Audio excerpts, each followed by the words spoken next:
बघा human evolution lecture number 2 आपण बघत आहोत। ह्यूमन इव्होल्यूशनचं लेक्चर नंबर 1 आपण काल बघितला।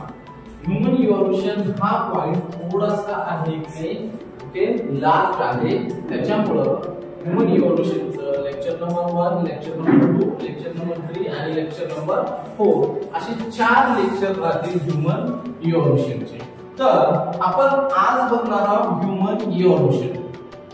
तर याच्यामध्ये काय सांगितलं बघा की मानवाची जी उत्क्रांती आहे ती कशी झाली। काल आपण बघितलं की जे डायनोसॉर आहे नाही डिसअपियर झाले, डायनोसॉर काय झाले डिसअपियर झाले आणि डायनोसॉर पासून आहे नाही ॲक्टलाइज एनिमल्स काय झाले माहिती का इव्होल्यूशन झालं। तर त्याच्या आहे नाही आता पुढचं आपण बघणार आहोत evolution of some of the 2 crore years old species of axil to be offering in different wave. जे वेगवेगळ्या आहे नाही मार्गाने ॲक्टलाइज एनिमलचं इव्होल्यूशन झालं असं काय सांगितलेलं आहे पहिल्या पॉइंट मध्ये सांगितलेलं आहे।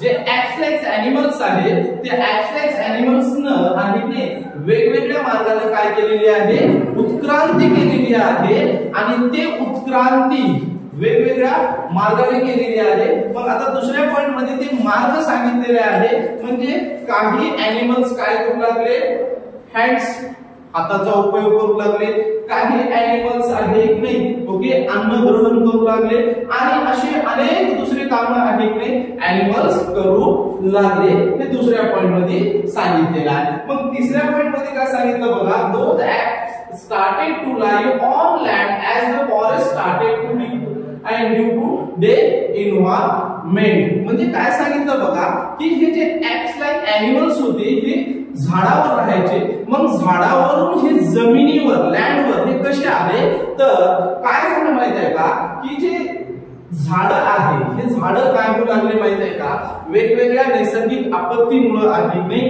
नाहीसे होऊ लागले, जंगलाच्या जंगल आहे नाही ओके नाहीसे होऊ लागले, म्हणून आहे नाही हे ॲक्टलाइज एनिमल्स काय आले माहित आहे का लक्षात ठेवा जमिनीवर आले। म्हणजे जमिनीवर आले म्हणजे कुठे आले गवताळ प्रदेशात आले नाही जमिनीवर आले आणि जमिनीवर राहण्याचा प्रयत्न करू लागले ते ओके लक्षात ठेवा, कारण तर त्यांना थोडीशी अडचणच जाणार कारण ते अधिकाच्यावर राहत होते झाडावर राहते।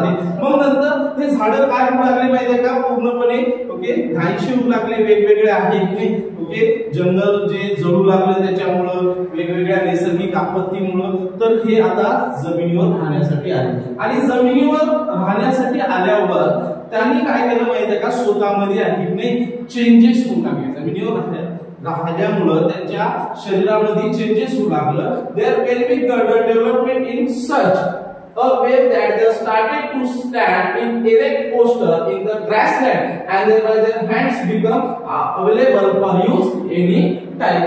मग हे गवताळ प्रदेशात जास्त राहण्याचं त्यांना काय होऊ लागलं आवडू लागलं। तर मग गवताळ प्रदेशात राहिल्यानंतर ते गवताळ प्रदेशात काय होऊ लागले माहितीये का ताठ उभं राहू लागले। याचं कारण काय आहे जे त्यांच्या आहे नाही जे पाठीचा कणा आहे ते ताठ झालेला आहे आणि जास्तीत जास्त ते काचा उपयोग करू लागले हाताचा उपयोग करू लागले गवताळ प्रदेशात। मग नंतर काय सांगितलं की हे जे ॲक्टलाइज एनिमल्स हे काय होऊ लागले the first human like animals aerate coastal which were using their hands and they evolved about 2 crore years ago. आणि मग नंतर आहे की नाही पहिला आहे की नाही मानवासारखा दिसणारा प्राणी यानं आहे की नाही आपल्या हाताचा आहे की नाही वेगवेगळ्या कामासाठी उपयोग केला आणि हे हात आहे की नाही ओके म्हणजे हँड्स कामासाठी एकदम आहे की नाही परफेक्ट झालेले आहे। 2 कोटी वर्षापूर्वी माणसाचे जे आहे की नाही हात आहेत ते हात कामासाठी सज्ज झालेले आहे हे सांगितलेलं आहे ह्यूमन लाइक एनिमल्स। मग नंतर first recorded of human like animals with use in the from of the Ramapithecus from North India and East Africa। आता काय सांगितलं ते जे ॲक्टलाइज एनिमल्स आहेत ते गवताळ प्रदेशात काय होऊ लागले माहितीये का ताठ उभं राहू लागले आणि जास्तीत जास्त काचा उपयोग करू लागले हाताचा उपयोग करू लागले आणि हाताचा उपयोग केल्यामुळे आहे की नाही ओके ते विविध कामं करू लागले विविध आहे की नाही लक्षात ठेवा. एका ठिकाणाहून दुसऱ्या ठिकाणी जाऊ लागले. तर मग नंतर काय झालं माहिती आहे का, सगळ्यात पहिल्यांदा मानवासारखा आहे की मानवासारखा प्राणी आहे की रेकॉर्ड केल्या गेलं, नोंद केल्या गेली. आणि त्याचं सगळ्यात पहिले या पृथ्वीवर आहे की मानवासारखा दिसणारा सगळ्यात पहिला प्राणी कोण आहे, रामापेथिकस. म्हणजे त्याला नामांकन पण देण्यात आलं. ओके. आणि हे कुठं नॉर्थ इंडिया आणि ईस्ट आफ्रिका मध्ये आपल्याला काय दिसून येत आहे. मग नंतर काय सांगितलं की हे जे रामापेथिकस आहे ते रामापेथिकस काय झालं माहितीये का, हुशार झाला, इंटेलिजंट झाला आहे की नाही. त्याच्यामध्ये आहे की नाही वातावरणानुसार जसं आहे की नाही. ओके. त्याचं वय होऊ लागलं, त्याच्यामध्ये काय होऊ लागलं, इव्होल्यूशन होऊ लागलं. आणि 40 लाख वर्ष मागे जर गेलं तर आपल्याला रामापेथिकस दिसते. आणि हे इंटेलिजंट आहे, जे आहे इंटेलिजंट आहे. याच्यामध्ये आपण ह्युमन इव्होल्यूशन मध्ये लेक्चर नंबर 2 मध्ये बघा की जे ॲथलेट्स ॲनिमल्स होते हे वेगवेगळ्या मार्गाने इव्होल्यूशन करू लागले. म्हणजे कोणी अन्न ग्रहण करू लागलं, कोणी दुसरं काम करू लागलं, नाही कोणी हाताचा उपयोग करू लागला. मग नंतर हे झाडावरून जमिनीवर कसे आले हे बघितलं, का आले ते पण बघितलं. आणि मग नंतर आहे की नाही जेव्हा जमिनीवर आले तर त्यांचा आहे की नाही पाठीच्या कण्याचा आहे की नाही इव्होल्यूशन झालं, डेव्हलप झाले. म्हणून ते गौतम प्रदेशात कसे होते, ताट उभं राहू लागले. आणि मग नंतर आहे की नाही त्यांनी जास्तीत जास्त हाताचा उपयोग केला.